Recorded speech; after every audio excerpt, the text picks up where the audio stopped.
Hello, my fellow fish fans. The day has finally come, the day that she got her very first fish tank. My name is... Wait, she can't see it. Oh, should we show them? Yes. So, Rosalind, tell us a little bit about California. I need that up. So this tank is the very first tank that you've ever had in your bedroom. How big is it? Do you remember? Yes. It's about this big. It's about this big. So this is a 10-gallon tank. I'm getting Rosalind, what's that? I'm making patties for my base in California. You want to get platies to go with your betta California? Yes, but I can't. Is California a boy or a girl? A girl. A girl. So she'll be a little bit friendlier with friends. Whoa. Careful. What color is California's tank, Rosalind? Pink. Because pink is her favorite color. What's your favorite color? Pink. So pink is my favorite color too. Both you and California like your favorite colors? Where did we get her? From the fish store. The fish store, that's right. You picked her out, didn't you? Yeah. What's this that we've got right here? My castle. And what's that? These are the top. It's true. Baby sister picked out that heart, and you picked out the castle. And what are these right here? I picked out the gems. The gems too. And then we added some plants from Mommy's tank because that helps make it nice and healthy for her. Do you know what that plant is called? And she's going to have algae good for her. You're right, algae is good for her. It just doesn't look very nice. So sometimes we'll have to clean the tank so we don't have to look at the algae. But the more Algae is not for babies. It's for patties.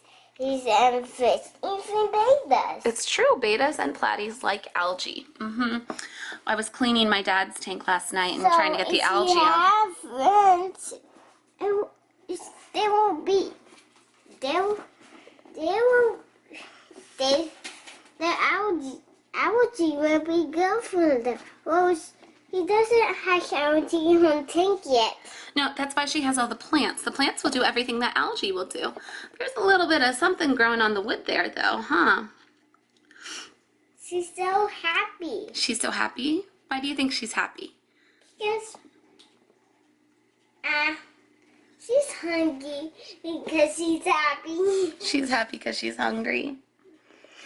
So let's give you a couple little facts about this tank. We were sitting at PetSmart. I was there to buy actually some wisteria, which is this plant right here, for my 55-gallon discus tank. And my daughter, I've been thinking about getting her a tank in her own bedroom for a while because you've been asking for platies, right? Yeah. Yeah. But then we went down the betta aisle and you saw this fish and you asked if we could have her. Can't see her. I see her right there. She can't see herself. No, oh, you want to turn the camera so that the betta can see herself. I see. So my daughter was like, Mom, can we get me another betta? No, technically this is not the first betta that she's had. So this story begins, as most good stories do, with failure, or at least it's most of my stories do. So this is Rosalind's very first fish tank in her bedroom. It is a 10-gallon tank, and if you guys want a little bit of analytics about this tank, it's a very cheap setup for such a large tank. It's a top fin, or no, it's not top fin, it's the Great Choice tank from PetSmart. And it came with just an internal filter, which is actually particularly good for bettas because it's low flow. I tend to prefer a sponge filter for bettas because they're very low flow as well and their fins will get caught in it, but this one is really good too. So it comes with the filter and it comes with the lid and the light and the tank, and it's like $29. And the reason we went with a 10-gallon tank is because Rosalind has been wanting platies. She's actually been talking about wanting platies for a while. So while this is the first tank in her bedroom, it might have been slightly inaccurate to call it her first tank because this is not the first time that Rosalind has owned fish. When she was 3 years old, we got her her very first betta fish, and that fish who's no longer with us, by the way. But that fish is the reason this channel exists at all, and the reason I know so much about the hobby. So let's tell a quick little story and we'll get back to California. So if you guys don't know, we also have a family vlogging channel. The family vlogging channel is called Sudden Impact. I will link it down below. And at the time we were doing daily vlogs. At the time I'm recording this, we seem to be doing daily vlogs too, but it tends to kind of just go in ebbs and flows, okay? So no promises, but if you want to check out our family, you can check us out over on Sudden Impact. And it's a decent sized channel. It's got about 15,000 subscribers on it. And 2 years ago, when she was 3 years old, we got her a betta because she was having surgery on her tongue, and I told her that if she paid attention to the doctor and held still really well and did a good job, that I would get her a special surprise. I'll link that video down below as well.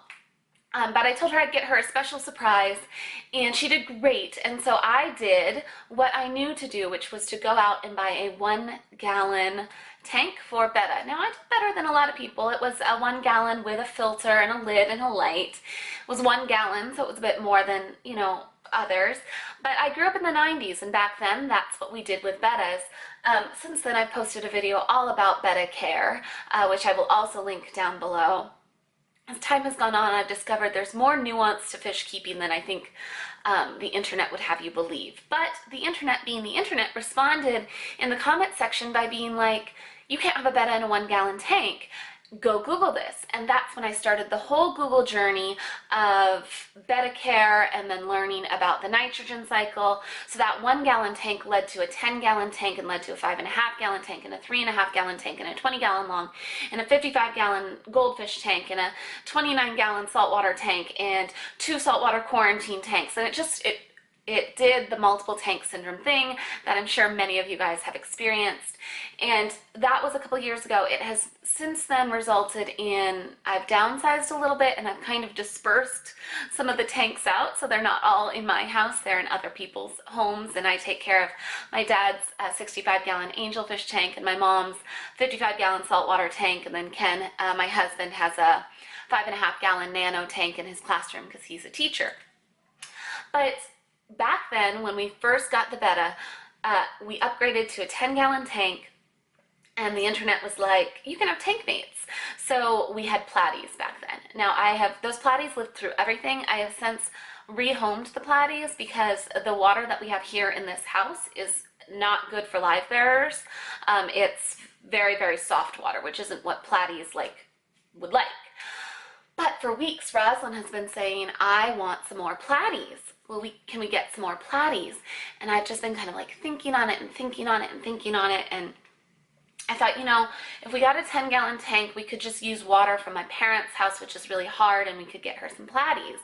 But then things took a surprising turn because we were at PetSmart because I was buying this plant right here, this wisteria right here, which by the way is a really great plant for beginners. I was buying that for my 55 gallon discus tank, and I had the kids with me, and Rosalind suddenly goes, Mama, can we go look at bettas? And I was like, yes, we can. It was actually kind of a proud moment for me because it was like things had gone full circle. I remembered when I was a little girl fish shopping with my mom and how much I absolutely loved doing it. And so I was really excited that Rosalind was starting to kind of enjoy it and have fun, because she actually gets kind of scared at local fish stores. I think it's because most local fish stores seem to have really dark lighting, or maybe it's because we don't have carts when we're at local fish stores. I don't know what it is, but she seemed a little bit less scared there. And so she goes over and she immediately sees this white female betta. Now I have to tell you something, I have never in my life owned a female betta. But she sees this white female betta and she goes, Mom, can we buy that? I want to name it California. Which I thought was really sweet. We live in Arizona, my sister lives in California, but oftentimes she will ask to go to California because we have friends that live there, and she just associates California with vacation. It's basically like naming the fish vacation.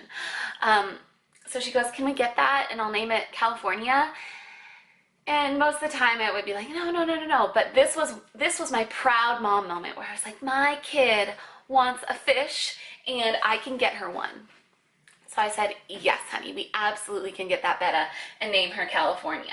Because I knew I had this in my garage, which, by the way, if you guys are looking to upgrade tanks, I would never recommend buying a tank new.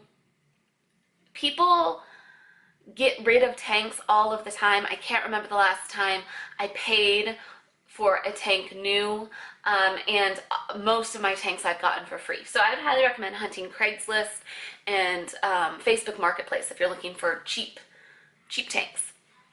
But this was sitting in the garage, and I knew it was sitting there, and so I was like, yeah, let's do it. Let's go ahead and get her. So what I did is I took media from my 55-gallon discus tank, which was already cycled, and put it into this filter. Now, I don't actually like this filter very much. It's an internal filter, and it's fine for bettas because it's slow flow, but I don't like the inserts. So it's not running carbon. I cut the carbon out because we have plants, and I wanted the plants to be able to have the fertilizer, and the carbon will remove fertilizer. All of the plants and everything we just stole over from the 55-gallon. So we've got some water wisteria here, which is this guy right here. On the wood, it's just Anubias. In fact, all of these plants are actually plants that you could get at a big box store like PetSmart. So we have Anubias glued onto the wood. It is interesting to me. This wood has been in my tank for quite some time. It's never had problems with fungusing, and suddenly started fungusing when we added it into here. So I don't know what that's about. But some Anubias, and then we've got a moss ball, and back there is some Amazon sword. And so I've been adding Flourish liquid fertilizer to the tank. Bettas really, really love plants, and I knew that the plants would help the tank cycle a lot faster. I don't normally like to add fish right away, but because I had all of that cycled media, I knew that I could basically cycle the tank in one day.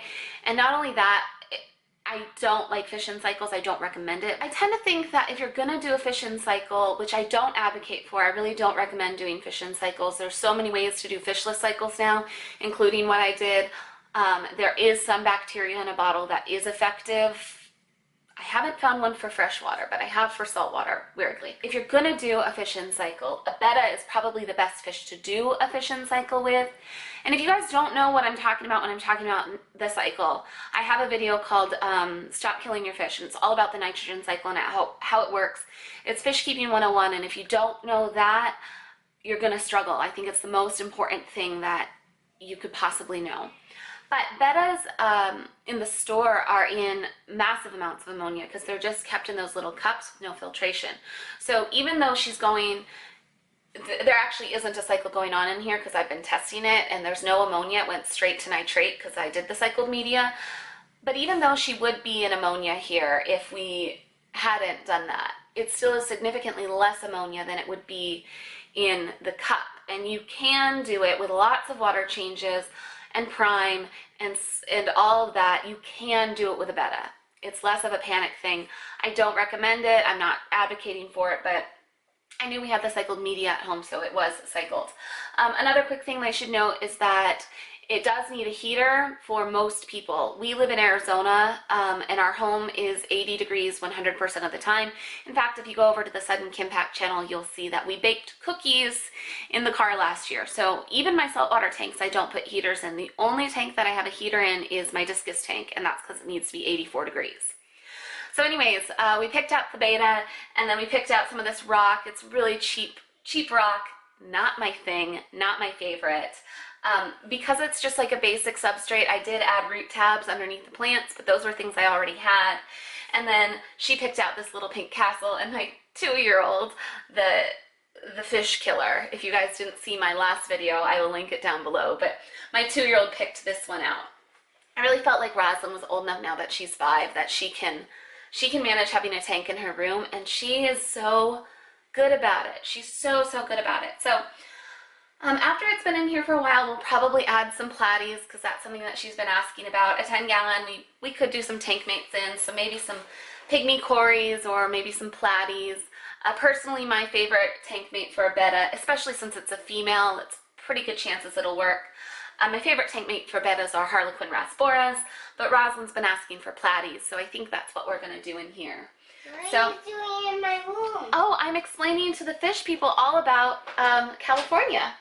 California. on that note, I'm going to go ahead and end this. I hope that you guys enjoyed. If you did, give it a thumbs up, and we'll talk to you soon. Bye, guys. Bye, guys.